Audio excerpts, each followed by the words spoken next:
बिना धर्म के डोर से होई है न बेड़ा पार। बिना धर्म के डोर से होई है न बेड़ा पार। थोड़ा समय है बच रहा, मत कर अब खिलवाड़ रे बंदे, मत कर अब खिलवाड़। थोड़ा समय निकाल कर ले भगवान का नाम।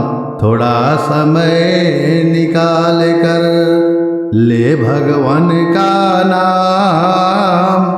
अंत समय न आएंगे मित्र संगी कोई काम रे बंदे, मित्र संगी कोई काम।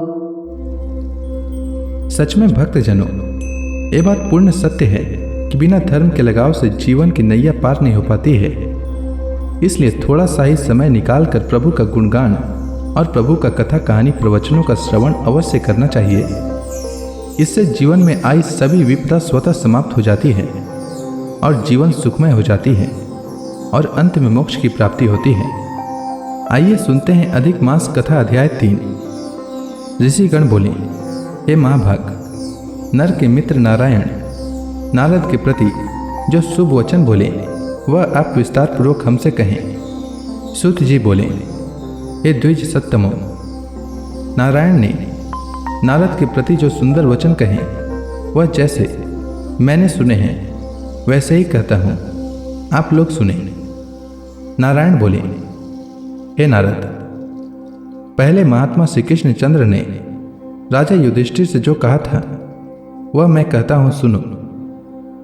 एक समय धार्मिक राजा अजात शत्रु युधिष्ठिर छल प्रिय धृतराष्ट्र के दुष्ट पुत्रों द्वारा द्यूत क्रीड़ा में हार गए। सबके देखते देखते अग्नि से उत्पन्न हुई धर्मपरायण द्रौपदी के बालों को पकड़कर दुष्ट दुशासन ने खींचा और खींचने के बाद उसके वस्त्र उतारने लगा। तब भगवान श्री कृष्ण ने उसकी रक्षा की। पीछे पांडव राज्य को त्याग काम्यक वन को चले गए। वहां अत्यंत क्लेश से युक्त वे वन के फलों को खाकर जीवन बिताने लगे। जैसे जंगली हाथियों के शरीर में बाल रहते हैं, इसी प्रकार पांडवों के शरीर में बाल हो गए। इस प्रकार दुखित पांडवों को देखने के लिए भगवान देवकी सुत मुनियों के साथ काम्यक वन में गए।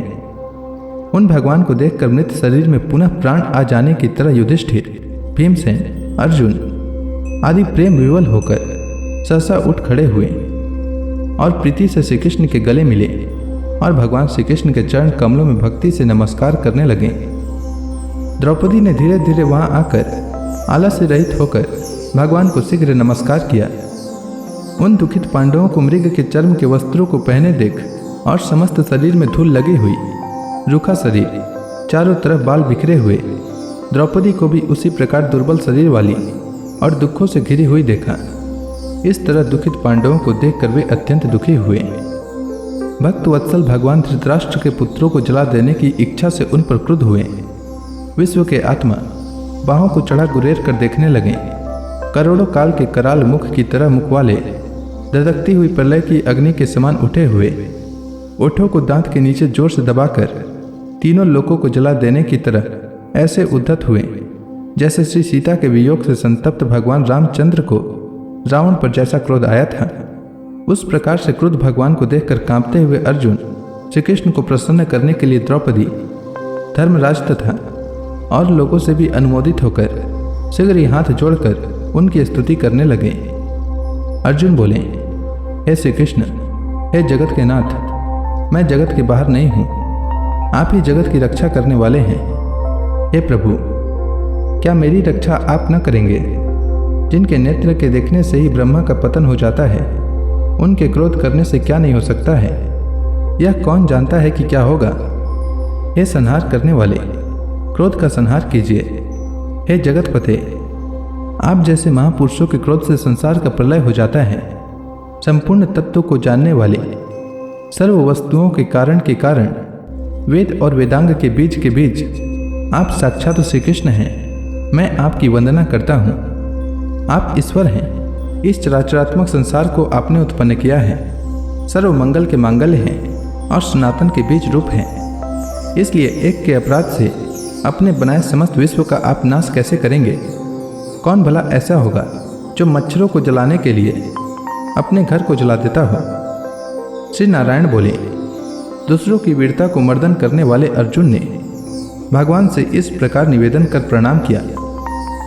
सूत जी बोले, श्री कृष्ण जी ने अपने क्रोध को शांत किया और स्वयं भी चंद्रमा की तरह शांत हो गए। इस प्रकार भगवान को शांत देखकर पांडव स्वस्थ हुए, प्रेम से प्रसन्न मुख एवं प्रेम विवल हुए। सब ने भगवान को प्रणाम किया और जंगली कंद मूल फल आदि से उनकी पूजा की। नारायण बोले, तब शरण में जाने योग्य भगवतों के ऊपर कृपा करने वाले श्री कृष्ण को प्रसन्न जान विशेष प्रेम से भरे हुए नम्र अर्जुन ने बारंबार नमस्कार किया और जो प्रश्न आपने हमसे किया है वही प्रश्न उन्होंने श्री कृष्ण से किया। इस प्रकार अर्जुन का प्रश्न सुनकर श्री कृष्ण क्षण मात्र मन से सोचकर अपने सुहृद वर्ग पांडवों को और व्रत को धारण की हुई द्रौपदी को आश्वासन देते हुए वक्ताओं में श्रेष्ठ श्री कृष्ण पांडवों से हितकर वचन बोले। श्री कृष्ण भगवान बोले, हे राजन, हे महाभाग, अब मेरा वचन सुनो। आपने यह प्रश्न अपूर्व किया है, आपको उत्तर देने में मुझे उत्साह नहीं हो रहा है। इस प्रश्न का उत्तर गुप्त से भी गुप्त है, ऋषियों को भी नहीं विदित है। फिर भी हे अर्जुन, मित्र के नाते अथवा तुम हमारे भक्त हो, इस कारण से हम कहते हैं, हे सूरत, वह जो उत्तर है वह अति उग्र है, अतः क्रम से सुनो। चैत्रादि जो 12 मास, निमेष, महीने के दोनों पक्ष, घड़ियाँ, प्रहर, त्रिप्रहर, 6 ऋतुएं, मुहूर्त, दक्षिणायन और उत्तरायण, वर्ष, चारों युग, इसी प्रकार प्रारब्ध तक जो काल है, यह सब और नदी, समुद्र, तालाब, कुएं, बावली, लता, औषधियों, वृक्ष, बांस आदि पेड़, वन की औषधियाँ, नगर, गांव, पर्वत, पुरियाँ, ये सब मूर्ति वाले हैं और अपने गुणों से पूजे जाते हैं। इनमें ऐसा कोई अपूर्व व्यक्ति नहीं है जो अपने अधिष्ठात्री देवता के बिना रहता हो। अपने अपने अधिकार में पूजे जाने वाले ये सभी फल को देने वाले हैं। अपने अपने अधिष्ठात्री देवता के योग के महात्म्य से ये सब सौभाग्यवान हैं। हे पांडुनंदन, एक समय अधिक मास उत्पन्न हुआ। उस उत्पन्न हुए असहाय निंदित मास को सब लोग बोले कि यह मलमास सूर्य की संक्रांति से रहित है, अतः पूजने योग्य नहीं है। यह मास मल रूप होने से छूने योग्य नहीं है और शुभ कर्मों में अग्राह्य है। इस प्रकार के वचनों को लोगों के मुख से सुनकर यह मास प्रभा रहित, दुख से घिरा हुआ, अति घिनपन, चिंता से विग्रस्त मन होकर व्यथित हृदय से मरणासन की तरह हो गया। फिर वह धैर्य धारण कर मेरी शरण में आया। हे नर, वैकुंठ भवन में जहाँ मैं रहता था वहाँ पहुँचा और मेरे घर में आकर मुझ परम पुरुषोत्तम को इसने देखा।